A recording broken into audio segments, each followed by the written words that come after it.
എല്ലാവർക്കും വീണ്ടും സ്വാഗതം. ശബ്ദമുണ്ട്, ബാക്ക്ഗ്രൗണ്ട് വായന നടക്കുന്നതാണ്. ഞാൻ കഴിഞ്ഞ വീഡിയോ പറഞ്ഞിട്ടുണ്ടായിരുന്നു തോന്നുന്നു, ഒന്ന് ക്ഷമിക്കണേ. ഓക്കെ, അപ്പം നമുക്ക് ഇന്ന് അടുത്ത കണ്ടിന്യൂഷൻ ഓഫ് സംയുക്ത ഹസ്ത. നമ്മൾ 6 എണ്ണം നോക്കി: അഞ്ജലി, കബോധം, കർക്കിടകം, സ്വസ്തികം, ഡോളം, പുഷ്പപുടം. ലാസ്റ്റ് നമ്മൾ പുഷ്പപുടം വരെ എത്തി.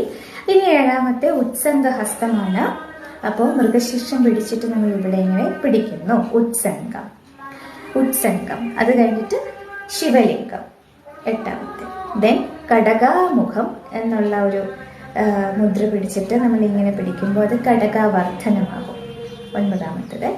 അടുത്തത് കർത്തരി സ്വസ്തികം. നമ്മൾ കർത്തരി മുഖം പിടിച്ചിവിടെ വെക്കുമ്പോൾ കർത്തരി സ്വസ്തികമാകുമേ. അപ്പം നമ്മൾ അത്രയും പഠിച്ച് ഓർമ്മയുണ്ടല്ലോ. ഞാൻ ഒന്നും കൂടി കാണിക്കാം. ഒന്നും കൂടി ഇതിന്റെ പേരുകൾ 10 എണ്ണം പഠിച്ച പേരുകൾ മാത്രം പറയാം. അഞ്ജലി, കബോധം, കർക്കിടകം, സ്വസ്തികം, ഡോളം.